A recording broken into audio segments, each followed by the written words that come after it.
Well, we have the potential for more strong to severe storms again Wednesday afternoon into Wednesday evening, followed by a break from active weather Thursday and Friday, but more storms are possible late Saturday and then again Monday next week.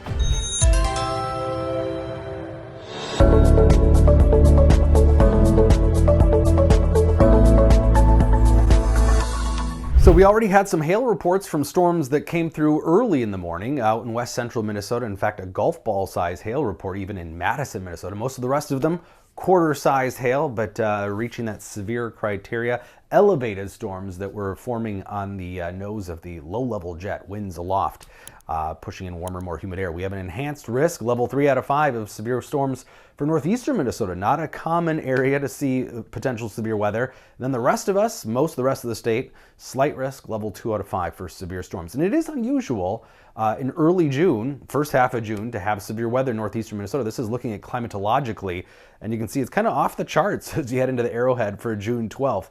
The highest probability of severe weather over into, of course, the central plains and even southern Minnesota sometimes. Now, we do have winds roaring in from the south, pushing in humidity, and you can see this little spin here, winds out of the north. That's a frontal boundary moving across northern Minnesota. Also some clearing to the west, too, and higher dew points moving in. So northern Minnesota, the focus today, because it's probably going to see more destabilization. That front will move through. And also it'll be north of the very weak cap that'll probably develop this afternoon, which will keep storms from really firing in southern Minnesota. These morning showers kind of putting a damper on things here in southeastern Minnesota. In fact, the high-resolution rapid refresh model doesn't even have us getting back to 80 in the Twin Cities, which would definitely hinder any more storm development. Western Minnesota, though, does warm up, and especially the northern part of the state. But as we head into the afternoon, we do have a weak cap across the Twin Cities, southwestern Minnesota, which again will inhibit probably widespread development, at least, of more storms in the afternoon hours.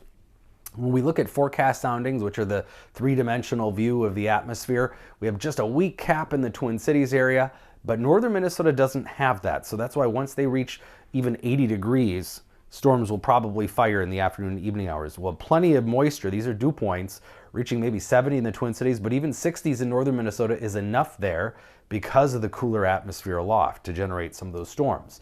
Energy-wise, when we look at Cape, it does get pretty high here in western Minnesota, but again, this is kind of in the capped area, so enough energy in northeastern Minnesota to see storms fire there. The other thing happening as we head into the midday and afternoon, mid-level winds will be increasing.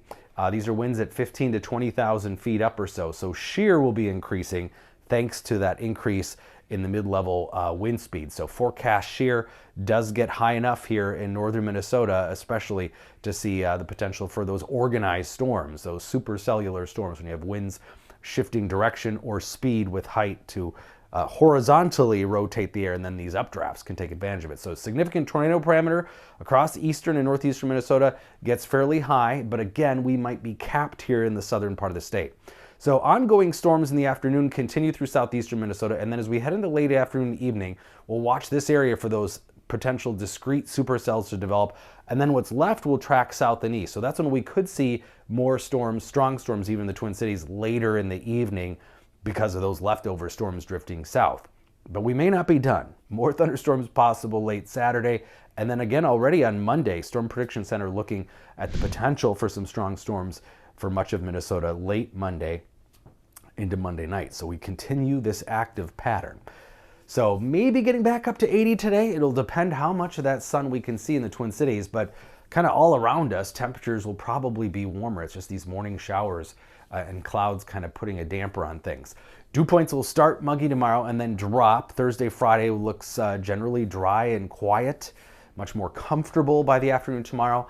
Saturday, decent for the first half of the day, but dew points will be increasing, and as they do, the chance of showers and thunderstorms increases through the afternoon, evening, into Saturday night. Largely a break Sunday, and then most of the day Monday, but then more storms firing up late Monday into Monday night.